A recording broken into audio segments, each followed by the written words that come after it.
ন্যূনতম সংস্কার করে নির্বাচন চায় বিএনপি, ভোট হলে বিদ্যমান সমস্যা কেটে যাবে জানালেন মির্জা ফখরুল। শেখ হাসিনাকে ফেরত না পাঠালে লঙ্ঘন হবে প্রত্যর্পণ চুক্তি, আইন উপদেষ্টার অভিমত। 2.25 লাখ কোটি টাকার খেলাপি ঋণ মামলা নিষ্পত্তি, আদায় মাত্র 20%। জয়পুরহাট সীমান্তে কাঁটাতারের বেড়া দেওয়ার চেষ্টা বিএসএফের, বিজিবির বাধা। ক্ষমতার প্রথম দিনে 4 জ্যেষ্ঠ কর্মকর্তাকে বরখাস্ত করলেন ট্রাম্প, সব ধরনের আমদানি পণ্যে 10% শুল্ক আরোপের হুমকি।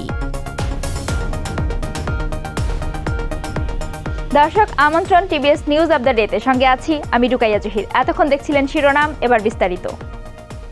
ন্যূনতম সংস্কারের পরেই নির্বাচন চান বলে জানিয়েছেন বিএনপি মহাসচিব মির্জা ফখরুল ইসলাম আলমগীর। আজ 21 জানুয়ারি দুপুরে জিয়া স্মৃতি পাঠাগারের গ্রন্থ আড্ডা অনুষ্ঠানে তিনি এই কথা জানান।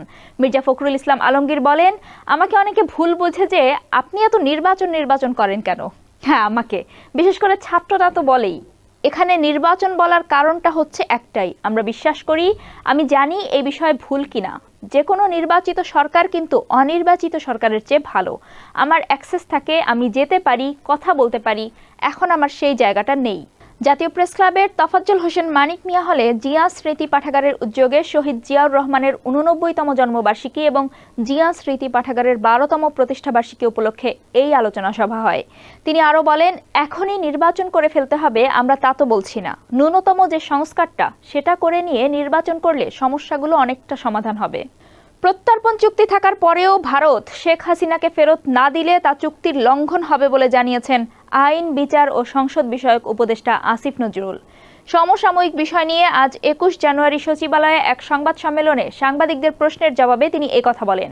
আসিফ নজরুল বলেন, আমরা প্রত্যর্পণের জন্য চিঠি লিখেছি, এরপর ভারত যদি শেখ হাসিনাকে প্রত্যর্পণ না করে তবে এটা বাংলাদেশের সঙ্গে ভারতের যে প্রত্যর্পণ চুক্তি রয়েছে সেটার সুস্পষ্ট লঙ্ঘন হবে।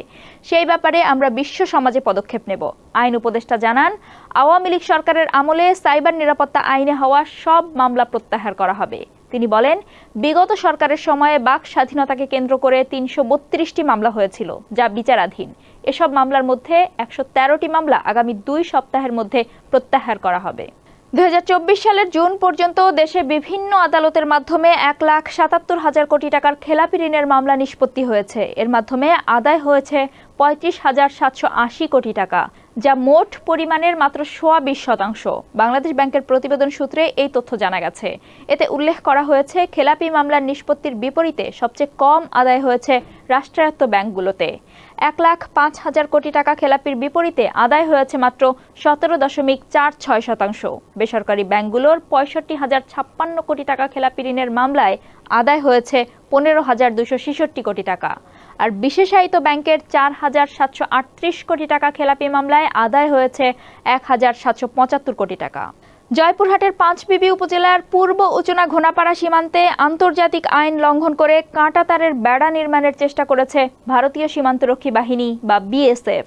শেষ পর্যন্ত বর্ডার গার্ড বাংলাদেশ বা বিজিবির বাধা দেওয়ায় নির্মাণ কাজ বন্ধ রেখেছে বিএসএফ।